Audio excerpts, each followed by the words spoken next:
Hello friends, good morning. મારું નામ ધામેલિયા જની છે. આજે હું પોપટ વિશે બોલવા જઈ રહી છું. પોપટ એક સુંદર પક્ષી છે. પોપટને લાલ ચાંચ હોય છે. પોપટ ખૂબ ઝડપથી ઉડી શકે છે. પોપટનો રંગ લીલો હોય છે. પોપટ અનાજ, દાણા અને શાકભાજી અને ફળ ખાય છે.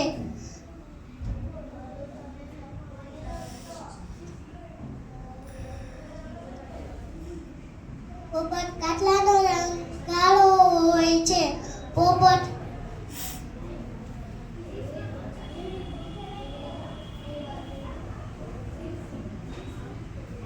પોપટને લોકો પાંજરામાં પાડે છે.